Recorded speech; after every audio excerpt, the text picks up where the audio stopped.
Welcome to Giles Conrad Park. This park is the first in Boone County to have a river view.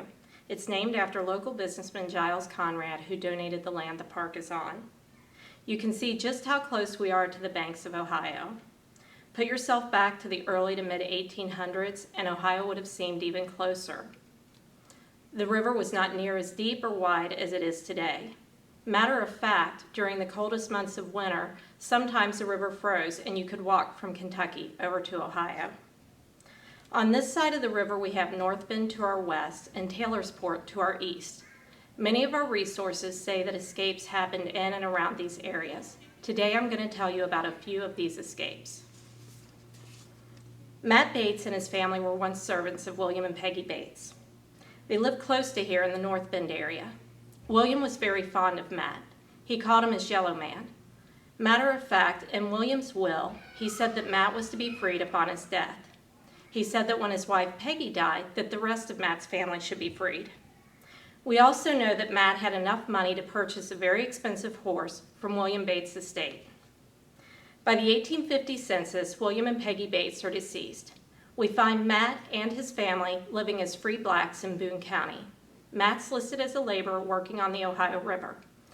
But just because they were a free family doesn't mean that life was easy for them.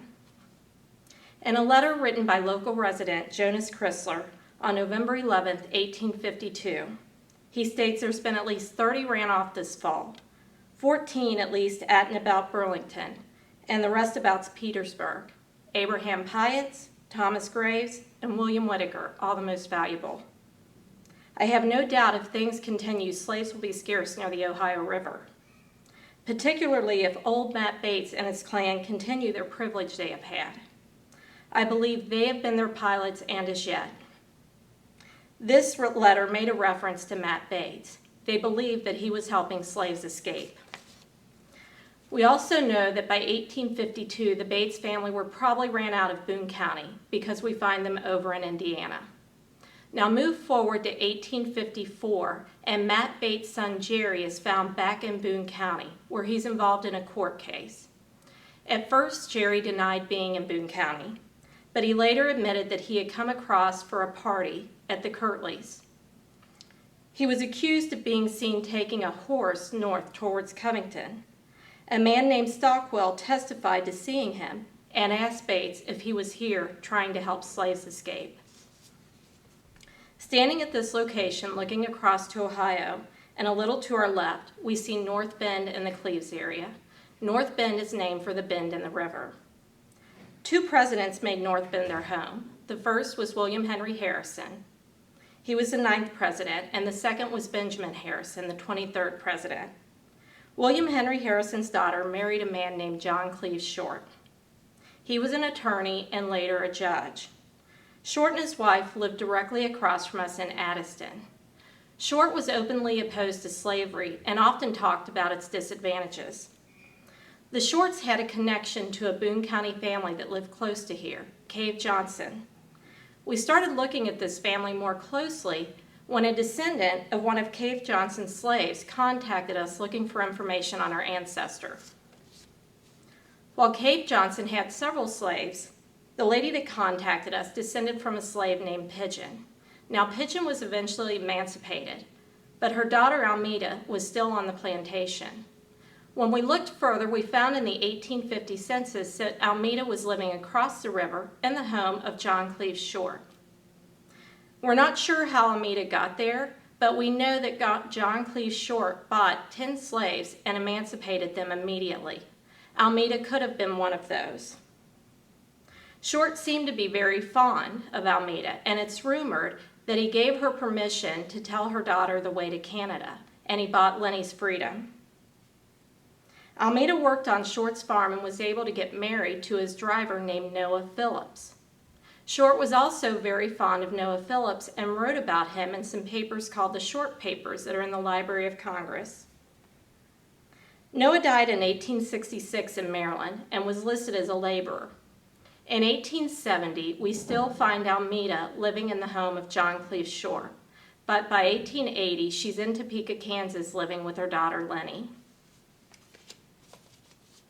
The next story is about John Van Zant, who was an abolitionist, but at one time he was a slave owner that lived in Kentucky. He had a change of heart and emancipated his slaves and moved to Cincinnati near Sharonville. He helped runaways by letting them stay at his home or helping them get north towards Canada. He often would have his men waiting down by the river for when they came across from Kentucky. There was a very big U.S. Supreme Court case called Jones versus Van Zant.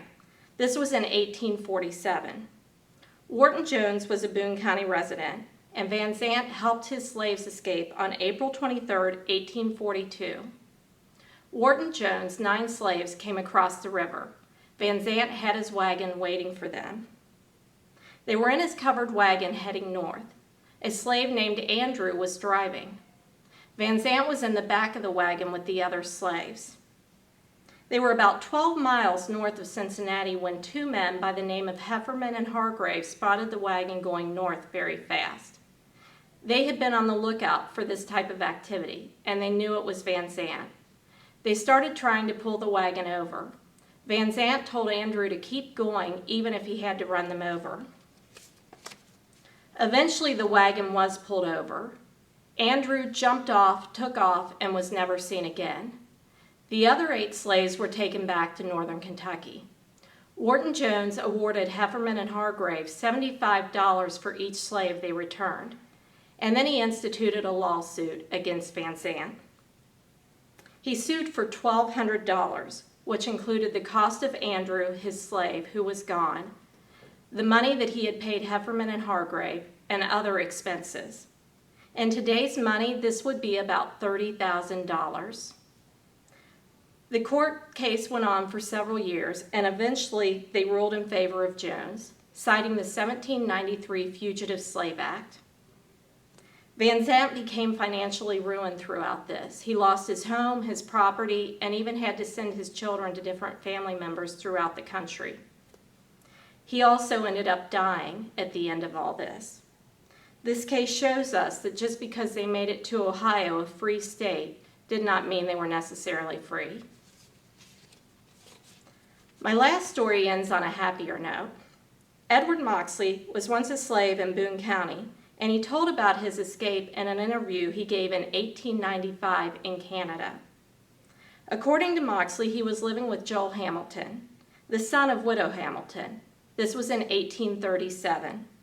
Joel was starting a business. Joel also had possession of Moxley's uncle and cousin. Moxley's mother was living with the widow Hamilton, who lived 9 miles from Cincinnati, so we know this is about the Taylorsport area. Joel gave permission for Moxley to go see his mother and family for the weekend. He was to return on Monday morning. Moxley and his uncle rode Joel's horse 14 miles up and down hill until they reached his uncle's house. Moxley continued on to his master, the widow Hamilton's. He saw his mother, father, and the rest of his family. Now, Moxley's father was a free man. He had bought his freedom from Mr. Hamilton right before he died. Moxley knew when he saw his family that they were going to be escaping. His father had been planning for them to try to get to Canada. Moxley tells that when day struck, they were 10 miles north of Cincinnati. They took a wagon to Dayton, where they met a black man by the name of Jim Smith. Jim said he would take them to Sandusky for $39, and Moxley's family agreed. Jim took them as far as Springfield and said they had to stop for provisions. It was there another black man told them that Jim Smith was no friend of theirs. Moxley and his family hid in the bushes for most of the day. Eventually, slave catchers came. They tried to escape, and 5 of them did, but the rest were captured. The 5 that had escaped continued on until they reached a farmer's house. There the wife fed them, but when the farmer came home, he said that they were slaves that had run away. He took them to the county squire. The squire said that did he have any proof that these were runaway slaves? He didn't, so he said let them go free, that they were free. They continued on until they reached Detroit. There in Detroit, they encountered a Boone County slave catcher, Moses Bussell. Moses tried to scheme them into going back across the river, but Edward Moxley and his family had been warned, so they did not listen to him. Edward Moxley and his family did make it to Canada, and several years later, the rest of his family made it there also.